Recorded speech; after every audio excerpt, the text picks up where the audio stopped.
তুমি তো নারী দেখো না, ছবিও না, নারীর ছবির ছায়া। মোবাইলের স্ক্রিনে যেটা দেখা যায় সেটা নারী না, সেটা ছবিও না, নারীর ছবির ছায়া, নর্তকীর ছবির ছায়া।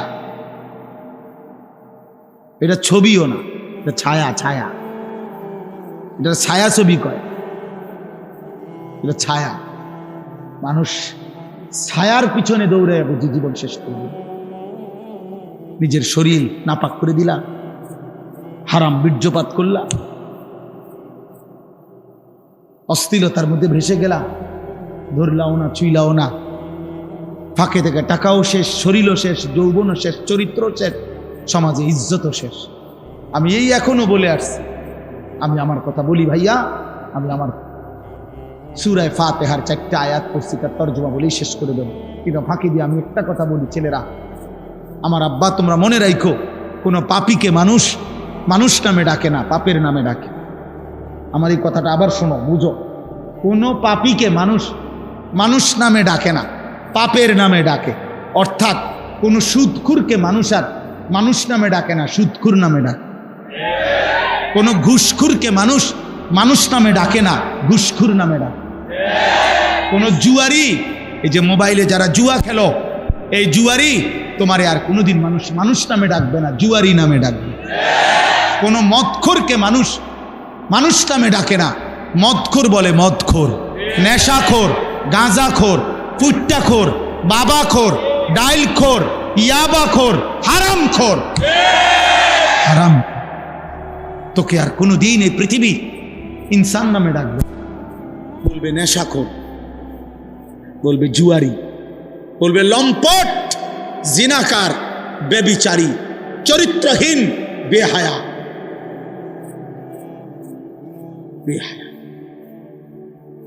100 বছর পরে, 100 বছর পরে হলো তোমার নাতিরে মানুষ বলবে তোর দাদা সুদখোর আছে,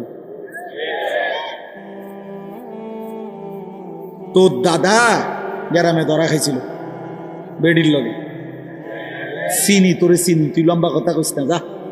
বহুলি খালাতিক, এই 5টা। নবী বলছিল, যুবক তুমি কি চাও তোমার মায়ের সাথে কেউ জিনা করুক? যুবক বলছে না। বলছে তোমার মেয়ের সাথে কেউ জিনা করুক? যুবক বলছে না। তোমার বোনের সাথে কেউ জিনা করুক? যুবক বলছে না। তোমার ফুফুর সাথে কেউ জিনা করুক? যুবক বলছে না। তোমার খালার সাথে কেউ জিনা করুক? যুবক বলছে না। আল্লাহর নবী বললেন, ওয়ালান নাসু ইউহিব্বুনাহুম লিউম্মাহাতিহিম ওয়া আখাওয়াতিহিম ওয়া বানাতিহিম ওয়া আম্মাতিহিম ওয়া খালাতিহিম। তাহলে যুবক মনে রেখো, পৃথিবীর কোনো মানুষও চায় না তার মায়ের সাথে কেউ জিনা করুক, তার বোনের সাথে কেউ জিনা করুক, তার মেয়ের সাথে কেউ জিনা করুক, তার ফুফুর সাথে কেউ জিনা করুক, তার খালার সাথে কেউ জিনা করুক। তুমি যার সাথে ব্যভিচার করতে চাও, হারাম সম্পর্ক করতে চাও, সেও তো কোনো মানুষের মা, খালা, ফুফু, বোন, মেয়ে। তুমি সেটা কিভাবে করবা যুবক? আল্লাহর কসম, ওই যুবক বলছে, ইয়া রাসূলুল্লাহ, আমি কসম করলাম এমন ঘৃণ্য জঘন্য কাজ আমি আর কোনো দিন করব না, আপনি আমার জন্য দোয়া করে দেন। নবী তখন ওর জন্য দোয়া করছে, বুকে হাত দিয়া। আল্লাহর নবী ওই যুবকদের জন্য দোয়া করছে। আমিও তোমাদের জন্য দোয়া করি, যদি কোনো যুবক সিদ্ধান্ত নাও হারাম নারী, হারাম ছবি দেখবা না, অশ্লীল দৃশ্য দেখবা না, হারাম কোনো মেয়ের সাথে সম্পর্ক করবা না, তো ওই দোয়া যেন আল্লাহ তোমার উপরও রাখে। নবী ওই যুবকের জন্য 3টা দোয়া করছে। আল্লাহুম্মা গফির যামবাহু, আল্লাহ এই যুবকের গুনাহগুলো মাফ করে দেন। ওয়া তাহহির কলবাহু, আল্লাহ যুবকের অন্তর পবিত্র করে দেন। ওয়া হাসসিন ফারজাহু, আল্লাহ যুবকের লজ্জাস্থানও পবিত্র করে দেন। তোমরাও দিল থেকে নিয়ত করো, আগামীর পৃথিবী তোমাদের অপেক্ষা করছে। দোস্ত, তোমরা তোমাদের পৃথিবী কষ্টের বানাইও না। যুবক ভাই, তোমার দাদা তোমার আগে চলে যাবে কবরে। আশা করা যায় তোমার বাপ তোমার আগে কবরে চলে যাবে, আশা করা যায় তোমার মা তোমার আগে কবরে চলে যাবে। কিন্তু তোমরা যারা, আমার একটা কথা তোমরা শোনো, এখানে যারা দাঁড়াইছো ভাই, তোমরা তাকায় দেখো চারিদিকে, তোমরা 30 বছরের নিচে যাদের বয়স, 30-এর নিচে, তোমরা হাত তোলো তো। 30 বছরের নিচে যাদের বয়স, হাত উঠাও। দেখেন দেখেন কি পরিমাণ, দেখছেন? মাশাআল্লাহ, হাত নামা। এখন আমার প্রশ্ন হলো, এই যে 30 বছরের নিচে কিশোর যুবক, তোমরা বলো ভাই ইনসাফ করে, এখানে যারা আমরা জমা হইলাম তারা সারা বাংলাদেশের? কথা বলে না। এরা উত্তরবঙ্গের, এরা পার্বত্য চট্টগ্রামের, এরা খুলনা বরিশালের। এখান সর্বোচ্চ 20 কিলোমিটার ধরলাম, 30 কিলোমিটার ধরি, 30 কিলোমিটার জায়গার আশেপাশের সন্তান তোমরা, এই না? তাহলে আমার কথা হলো, তুমি একটা ছেলে ভাবো যে 30 কিলোমিটার দূরত্বের এতটুকু জায়গার মধ্যে যদি এতগুলো ছেলের মধ্যে নামাজের চিহ্ন, ঈমান আমলের চিহ্ন কোথায়? তাহলে একটি এলাকার যদি 30 কিলোমিটার এলাকার মুসলমানের কিশোর যুবকের চরিত্র আখলাক যদি এই পরিমাণ হয়, তাহলে ইসলাম টিকবে কেমনে? আগামী দিনে আমরা সুখ পাবো কিভাবে? প্রিয় ভাই বলো, আজ যদি এমন হইতো যে 18 কোটি মানুষের মধ্যে এই কয়জন এরকম, তাইলে তো মনটারে বুঝাইতাম যে 10 কোটি মুসলমানের মধ্যে সর্বোচ্চ 2-4 লাখ হয়তো নামাজ পড়ে না, তাইলে একটা মনটারে বুঝাইতাম। কিন্তু 30 কিলোমিটার জায়গার মধ্যে যদি এতগুলো যুবক ভাই তোমরা, তো তোমাদের নামাজের হালাত কি, তোমাদের আখলাকের হালাত কি? এবার তোমরা আন্দাজ করো সারা বাংলাদেশের জন্য। সারা বাংলাদেশের, আমি সোহাগপুর মাহফিলে গেছি, সেখানেও আমি এরকম অগণিত যুবক দেখে আসছি। তাইলে আমার কথা হলো এটা যে তুমি ভাই ইনসাফ করো, তোমরা বলো। খোদার কসম নবীজি বলছে, লা ইয়াকুনু ফি উম্মতি খাসফুন ওয়া কাসফুন ওয়া মাসখুন। তিরমিজি শরীফের হাদিস। নবীজি বলছে, শেষ জামানায় ফি উম্মতি, আমার উম্মতের মধ্যে 3টা বড় আযাব আসবে। 1 নম্বর, মাটি ধসিয়ে দেওয়া হবে। মনে করেন এরকম আমরা আছি, তো হঠাৎ মাটি ধসাইয়া সবাইকে দাফন করে দেওয়া হবে। 2 নম্বরে কাসফুন, পাথরের বৃষ্টি বর্ষণ করে ধ্বংস করে দেওয়া হবে। 3 নম্বরে মাসখুন, চেহারা বিকৃত করে দেওয়া হবে। সাহাবীরা জিজ্ঞেস করছে, কিলা ইয়া রাসূলুল্লাহ মাতা, হে আল্লাহর নবী কখন সেটা হবে? নবীজি বলছেন, ইজা জহারাতিল কাইনাত ওয়াল মাআজিফ, যখন গান বাদ্য বেড়ে যাবে, গায়িকা বেড়ে যাবে, বাদ্যযন্ত্র বেড়ে যাবে, গায়িকা গানের আসর, নৃত্যের আসর, বাদ্যযন্ত্রের ঝংকার, নারীর বেহায়াপনা বেড়ে যাবে। ওয়াস্তাহাল্লাতিল খামরা, এবং মানুষ হালাল পানির মতো মদ পান করতে থাকবে। খোদার কসম নবী বলছে, তখন বহু মানুষকে ভূমি ধসিয়ে দেওয়া হবে, পাথরের বৃষ্টি বর্ষণ হবে, অথবা চেহারা বিকৃত করা হবে। আমার যুবক ভাই, সারা দিনে আমি কেন চিল্লাই? আমার এই চিৎকার আহাজারির মূল কারণ এইটা দোস্ত। আমি 21 বছর হয় ওয়াজ করি, 21 বছর আলহামদুলিল্লাহ, আল্লাহর দয়ায় আমি 21 বছর ধরে যুবকের জন্য বলি নাই, আমি সবার জন্যই বলতাম। আগে বিভিন্ন বিষয় নিয়েই বয়ান করতাম। আমি বুঝি না, আমি জানি না আমার মালিক কেন আমারে বলাইছে কিশোর নওজোয়ানের জন্য আমি বলি কেন, এও আমি জানি না, আমি নিজেও বুঝি না। আমারে কেউ নিয়মতান্ত্রিক কোনো মন্ত্রণালয় দেয় নাই, আমারে কোনো দায়িত্ব দেয় নাই, আমারে কেউ আলাদা বলে নাই। আমি এমনি আল্লাহর পক্ষ থেকে আমার দিলে আসে এটা যে তোমরা কেমনে বাঁচবা। আমার ভয় এটা, তোমরা যদি এই পরিমাণ ছেলে নামাজ না পড়ো, তোমরা এই পরিমাণ ছেলের যদি চুল মুশরিকদের বেঈমানদের মতো হয়, তোমরা এত বিপুল পরিমাণ ছেলে যদি নারী ছবি, জিনা, ব্যভিচার, গান বাদ্য, অশ্লীলতা নিয়ে পড়ে থাকো, তো আগামী 30 বছর পরে তোমাদের সমাজ কি হবে না? আমার ভাই বলো, তোমার এই বয়সে যদি তুমি 1 ওয়াক্ত নামাজ না পড়ো, আল্লাহ যদি তোমাকে একটা সন্তান দেয়, আল্লাহ যদি তোমার বিবাহ করার তৌফিক দেয়, তোমার সন্তান কেমন হবে? বলো না আব্বা। আমি ছোটবেলায় দেখে গেছি, আমার আজীবন আমার বাপেরে আমি দেখছি, আমার আব্বা মসজিদের ইমামতি করতেন, আমার বাবা আমারে হাত ধরে মসজিদে নিছেন। আমি আমার সন্তান 9 বছরের বাচ্চা ছেলে, পরে আমি নিজে ফজরের নামাজে মসজিদে নিয়ে যাই। তাইলে তুমি কি করতে চাচ্ছ? তোমরা আমারে বলো বাপ। প্রতিবার যখন নারী দেখো, উলঙ্গ ছবি দেখো, অশ্লীল দৃশ্য দেখো, কি চাচ্ছ সেখানে? এই বেহায়া নারীর থেকে তুমি চাওটা কি? জিনা। আমি বুঝি না। তুমি চাচ্ছ সুযোগ, যদি সুযোগ মিলতো তাহলে তুমি জিনা করতা, তুমি বেবিচার করতা। নাই তো তুমি কেন চাও? তুমি এই সুযোগই চাচ্ছ, তুমি কল্পনা করো তো, তুমি, তোমার পবিত্র মা বাবা, স্বামী স্ত্রীর পবিত্র বন্ধন ছিল, মা বাবার গভীর ভালোবাসার বরকতে তুমি পৃথিবীতে আসছো। এখন তুমি যে হারাম ছবি দেখো, নারী দেখো, উলঙ্গ নারী দেখো, বেহায়া নারী দেখো, তুমি তার সাথে যা করতে চাচ্ছ জিনা, তো এর বিনিময়ে যদি কোনো সন্তান আসে, ওর কি পরিচয় হবে? কথা বলে না, কথা বলে না। এই ছেলেরা বলো, তুমি তোমার মা বাবার বৈধ সন্তান? কথা বলে না। তুমি অবশ্যই বলো না কেন? অবশ্যই তোমার মা বাবা, তোমার মা বাপ না, তাহলে তুমি তোমার মা বাবার পবিত্র সন্তান, তুমি তোমার মা বাবার বৈধ সন্তান, তুমি তোমার মা বাবার বিবাহিত সন্তান। তাহলে তুমি যদি চরিত্রহীন হও, এই কোরআন ওয়াদা দিছে, খোদার কসম আল্লাহ বলছে, আয-জানি লা ইয়ানকিহু ইল্লা জানিয়াতান আও মুশরিকা। ওই হুজুর গরিজি গাও, সূরা নূরের মধ্যে আছে, আল্লাহ বলছে কোন ব্যভিচারী পুরুষ, কোন চরিত্রহীন লম্পট পুরুষ, তার কপালে নারী যেটা জুটবে, আল্লাহ ওয়াদা দিছে ও বিবাহ করতে পারবে না। যদি করে তো সেই হবে জানিয়া, আরেকটা ব্যভিচারিণী নারী, অথবা মুশরিকা, মুশরিক নারী। তোর কপালে জুটবে আরেকটা 6 নম্বর মহিলা অথবা বেঈমান মহিলা। তখন বুঝবা, তখন আল্লাহর ওয়াদা। এটা কোরআন শরীফের আয়াত কিনা এটা বলেন? তাহলে তুমি কি করছো আব্বা? আল্লাহ ওয়াদা দিছে ব্যভিচারী পুরুষের কপালে জুটবে আরেকটা ব্যভিচারিণী নারী, মুশরিক অথবা মুশরিকা নারী। ওয়াজানিয়াতু লা ইয়ানকিহুহা ইল্লা জানিন আও মুশরিক। আল্লাহ বলছে কোন মেয়ে যদি ব্যভিচারী হয়, কোন মেয়ে যদি অসৎ হয়, কোন মেয়ে যদি চরিত্রহীন হয়, আল্লাহ ওয়াদা দিছে, তাকেও বলে দিছে তোর কপালেও স্বামী হিসাবে যেটা জুটবে ওইটা ব্যভিচারী পুরুষ অথবা মুশরিক পুরুষ।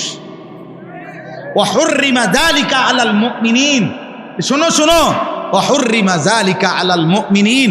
আল্লাহ বলে কোন ইমানদার পুরুষের জন্য চরিত্রহীন নারী হারাম, কোন ইমানদার নারীর জন্য চরিত্রহীন পুরুষ হারাম। হারাম হারাম হারাম, ওয়াহুররিমা, হারাম করে দেওয়া হলো, হারাম করে দেওয়া। পবিত্র স্ত্রী মিলবে না রে বাপ, পবিত্র স্ত্রী মিলবে। তুমি বলবা হুজুর 3 বছর ওর সাথে আমি প্রেম করছি, বিশ্বাস করেন ও সবসময় বোরকা পরে, আমার সাথে ছাড়া আর পৃথিবীর কারোর সাথে গত 3 বছরে আমি কোনোদিন দেখি নাই কথা বলতে। না না যুবক, তোমার লগে যদি কোনো মেয়ে বোরকা পরে কিন্তু বিবাহ বহির্ভূত কথা বলে, সম্পর্ক করে, প্রেম নামে হারাম সম্পর্ক করে, এবিডি যদি মনে রাখো কম বোরকা না বা যদি কম্বলও গাও দেয়, বলে লেপ তুষক গাও দেয় এবডি, হ্যাঁ খোদার কসম, এরপরেও যদি বিবাহ বহির্ভূত লেপ পরার তুষক গাও দেওয়া আর বোরকা পরাও কোনো মেয়ে যদি কোনো ছেলের সাথে সম্পর্ক রাখে, হারাম সম্পর্ক, ওই মেয়ে দুশ্চরিত্র, ব্যভিচারী, লম্পট, চরিত্রহীন নারী। এটাই স্পষ্ট। হ্যাঁ হ্যাঁ, ও 2 নম্বর বোরকাওয়ালি, ও 6 নম্বর বোরকাওয়ালি। আপনি বোরকার দোষ দিবেন? জি না, বোরকার দোষ দিবেন কেন? বোরকার কোনো দোষ নাই, বোরকার কোনো দোষ নাই। তুমি হারাম জায়গায় ব্যবহার করছো কেন? অতএব এই মহিলা তোমার সাথে কথা বললে সেটা জায়েজ। হ্যাঁ, তুমি কি তা জুনায়েদ বাগদাদির স্বাস্থ্য ভাই? তো কি তা তুমি বাইজিদ বুস্তামির জ্যাঠতো ভাই? তাইলে কোনো বেহায়া মেয়ে তোমার সাথে কথা বললে এটা গুনাহ নাই, অন্যের লোকে কথা বললে তুমি এটা কি শোনাও? দয়া করো, আমি এর চাইতে বেশি আর বলতে পারলাম না। আমি স্পষ্ট বললাম, তোমরা কিশোর যুবক নওজোয়ান আল্লাহর দিকে ফিরো, আল্লাহর দিকে ফিরো, আল্লাহর দিকে ফিরো, আল্লাহর দিকে। এই বাংলাদেশের জমিনে 56,000 বর্গ মাইলের এই প্রতি ইঞ্চি জমিনে বেঈমান মুশরিকরা, কাফেররা, চতুর্মুখী মুনাফিকরা, আল্লাহ দ্রোহীরা ষড়যন্ত্র করছে, ষড়যন্ত্র করছে, ষড়যন্ত্র করছে। খ্রিস্টান মিশনারিরা প্রতিদিন খ্রিস্টান বানিয়ে নেওয়ার ষড়যন্ত্র করছে। ইসকনের হিন্দু গুন্ডারা প্রতিদিন মুসলিম মেয়েদেরকে হিন্দু যুবকের খপ্পরে ফেলে দিচ্ছে, প্রতিদিন চেষ্টা করছে। কাদিয়ানি মুশরিক বেঈমানরা, ভণ্ড, মুরতাদ, মুনাফিক, বেঈমান, বিশ্বাসঘাতক, কাফের, বেঈমান, ব্রিটিশের দালালি করছে আজীবন যে গোলাম আহমদ কাদিয়ানি এবং তার অনুসারীরা। এই কাদিয়ানি বেঈমানরা প্রকাশ্যে বাংলাদেশে মুসলমানদেরকে ধোঁকা দিচ্ছে, প্রতারণা করে কাদিয়ানি বানাচ্ছে। আগামী দিনে বাঁচবা কেমনে বাবা যদি ঈমান ঠিক না রাখো, যদি সেজদা না দাও, যদি আল্লাহর কোরআন না পড়ো, যদি ওলামাদের সাথে সম্পর্ক না রাখো, বেঈমানের খপ্পরে পড়ে ঈমান হারায় ফেলবে। মেন দাজ্জাল এখনো আসে নাই, এর আগের ছোট দাজ্জালের দ্বারাই তো ঈমান হারা হয়ে যায়। বড় দাজ্জাল তো এখনো বেরই হয় নাই। মুশরিক বেঈমান তো তোমার মোবাইল দিয়েই তোমার চুল বদলায় ফেলছে, তোমার জামা বদলায় ফেলছে, তোমার জীবন বদলায় ফেলছে। আর বাস্তব দাজ্জাল যখন বের হবে তখন ঈমান হারাইতে আর কতক্ষণ লাগবে? কতক্ষণ? এজন্য আজকে এই রাত গভীরে তোমরা কিশোর, যুবক, নওজোয়ান, তোমরা নিয়ত করো আমরা আল্লাহর জন্য থাকব। বলো ইনশাআল্লাহ, বলো। আমি অনুরোধ করলাম তোমরা নারী দেখো না, হারাম ছবি দেখো না বাপ, তোমরা ফজরের নামাজ পড়ো। তোমরা ফজরের নামাজ, কোন নামাজ? ফজরের নামাজ। বলো ইনশাআল্লাহ। আরে ভাই পারবা? যুবক রাত, যুবকের কোনো রাত নাই, যুবকের কোনো রাত, যুবকের 24 ঘন্টা বরাবর। এক কোনো নওজোয়ান চাইলে সারা দিন রাত 24 ঘন্টা যদি পরিশ্রম করতে চায় সম্ভব। আবার কোনো যুবক চাইলে যদি 24 ঘন্টা ঘুমাইতে চায় তাইলেও সম্ভব। এজন্য তোমরা পারবা ইনশাআল্লাহ, তোমরা পারবা। ফজরের নামাজের জন্য ওঠো ইনশাআল্লাহ, তোমরা মাহাদির সৈনিক হবা। তোমরা দাজ্জালের বিরুদ্ধে লড়বা, ইসরায়েলের ইহুদি বেঈমানদের বিরুদ্ধে যুদ্ধ করবা, কালেমার পতাকা পৃথিবীময় উড়াবা ইনশাআল্লাহ। বাংলাদেশে আজ হোক কাল হোক কাদিয়ানি মুরতাদ কাফের ঘোষণা হবেই হবে ইনশাআল্লাহ। এটা লক্ষ আলেমের প্রাণের দাবি, এটা কোটি মুমিনের ঈমানের দাবি, এটা আমাদের ভালোবাসার দাবি। অতএব ইনশাআল্লাহ আজকেও এই রাত গভীরে চিৎকার করে বলো কাফের কাফের কাফের কাফের। দাঁড়িয়ে বলো, দাঁড়িয়ে বলো, বলো বলো।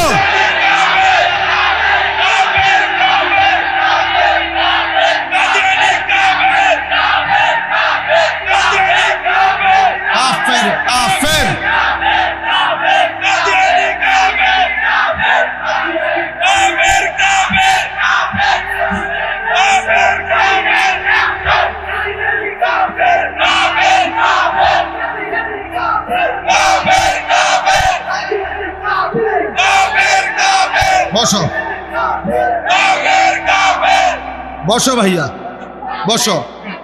এটা আমাদের ঈমানের দাবি, এটা আমাদের ভালোবাসার দাবি, এটা আমাদের রক্তের দাবি। আমরা মুহাম্মদ আরবি সাল্লাল্লাহু আলাইহি সাল্লামের ইজ্জতের জন্য আমাদের পূর্বপুরুষ বারবার জীবন দিছে, আমরাও দেব ইনশাআল্লাহ, আমরাও দেব ইনশাআল্লাহ। আমি বললাম ছেলেরা, আল্লাহর জন্য, দ্বীনের জন্য, নবী সাল্লাল্লাহু আলাইহি সাল্লামের ইজ্জতের জন্য যখন, এই ছেলে আমার কথা মনে রাখো বাপ, যখন যে পরিমাণ যুবক ইসলামের জন্য দরকার ছিল আল্লাহ তখন সেই পরিমাণ নিছে, আগামী দিনও নিবে। তুমি দোয়া করো আল্লাহ আমাকে মুমিনের কাফেলায় রাখেন, আল্লাহ মাহাদির কাফেলায় রাখেন। তুমি দোয়া করো, আল্লাহ চাইলে নেবে, আল্লাহ চাইলে নেবে। আল্লাহ নিজে বলছে বন্ধু মক্কার জমিনে আপনি দাওয়াত দেন, লোক নিমু আমি। নবীজিকে আল্লাহ বলছে বন্ধু দাওয়াত আপনি দেন, লোক নেব আমি। লোক নিবে কে?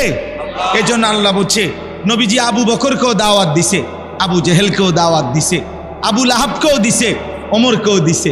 আল্লাহ বলছে আবু বকরকে আমি নিলাম, আবু জেহেলকে নিলাম না, আবু লাহাবকে নিলাম না, ওমরকে নিলাম, ওসমানকে নিলাম, উতবাকে নিলাম না, আলীকে নিলাম, সাইবাকে নিলাম না। আল্লাহ বলছে বন্ধু আমি যাকে চাইলাম তাকে নিলাম, যাকে চাইলাম না নিলাম না। আপনি বলেন সবাইকে লোক নেমু আমি। এই জন্য আমরা বলে তো যাচ্ছি সবাইকে, কিন্তু রব ইমানের জন্য, ইসলামের বিজয়ের জন্য, কালেমার পতাকার জন্য লোক নেবে কে? আল্লাহ যেন তোমাকে কবুল করে, আল্লাহ যেন তোমাকে কবুল করে, আল্লাহ যেন তোমার পরবর্তী জেনারেশনকে কবুল করে। আমি আমার ছেলেকে বারবার হাত ধরে ধরে বলছি, আমার 2 সন্তানকে বাপ, আমি যদি কোনোদিন হারিয়ে যাই পৃথিবী থেকে, তুই বলবি আল্লাহর কথা,